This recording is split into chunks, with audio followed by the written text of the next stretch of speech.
Hi guys, I'm Laura Vitale. On this episode of Laura in the Kitchen, I want to show you another really great one-pot wonder. It's just my roast chicken with potatoes, peas, and wine. Now, I have made a lot of one-pan roast chickens before, but you guys love them, and I do too. And I actually made this right around Easter for my dad. My dad's a very picky eater, so when I cook for him, and it has to be things that I know he'll eat, and this is one of our childhood favorites, you know. And I posted on Instagram. Everyone said share the recipe because I know that you're like me. You go to your one pot wonders, especially during the week. And the thing I love about this is how it's easy, it's delicious, it's foolproof, and it is so cheap to make because really it's such basic ingredients, and you can make a double batch if you're doing like a holiday or something, and it feeds a crowd so happily.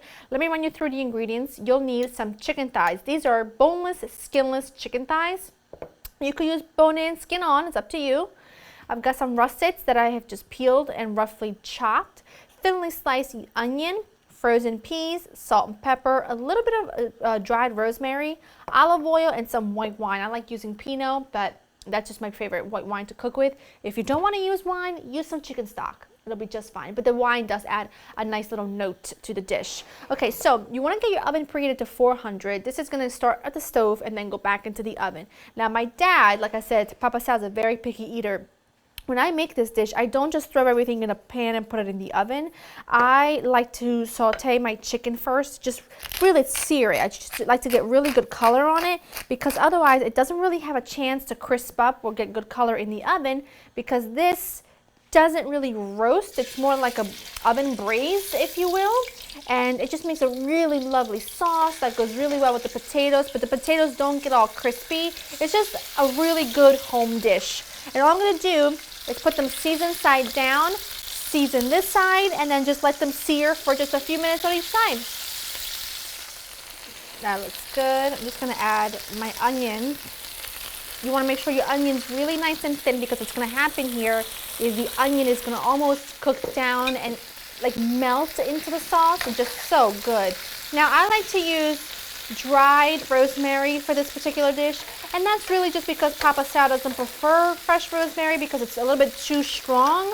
But if you have fresh rosemary on hand, go ahead and use a little bit of that. But I'm just going to let the onions and everything saute for a few minutes, and make sure that you're using a pan that can go from stove to oven. Otherwise, you're gonna have to take all your seared chicken and everything and then take everything and put it into an oven dish before you pop it into the oven. So make sure it's a pan that can go right in because it makes your life a lot easier. Let the onion saute for just a few minutes and then we'll add the second ingredient. Well, third ingredient, whatever. The next ingredient.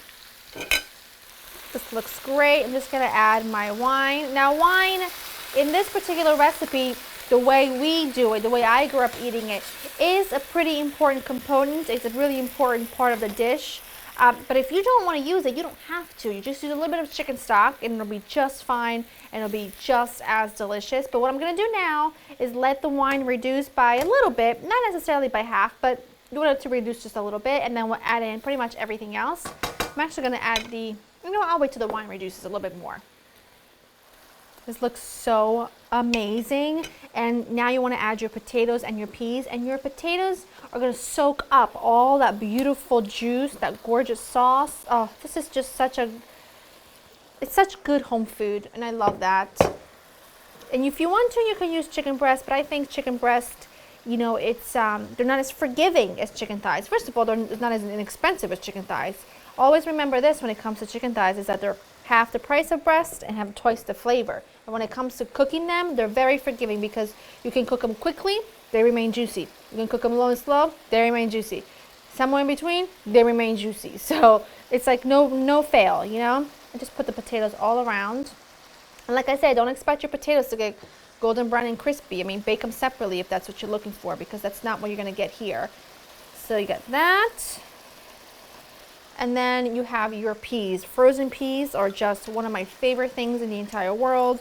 They're really, really inexpensive, and they're one of the best bargains in the grocery store because to get fresh peas, I mean, they're fresh such a small period during the winter, during the summer, spring. And who's gonna shell all those peas just to get this amount? Not me. And then finally, you need some rosemary. I like to use dry, like I said, in this recipe, but you can use fresh if you want to. I like dry, and you just kind of scrunch it in your hand to release all the oils. And then finally, you just do one more little zhuzh on top with some salt, just to really to season the potatoes and the peas. And this goes in a preheated oven at 400 for about 45 minutes or so, or until your potatoes are fully cooked through. And I'll show you what they look like when they're done.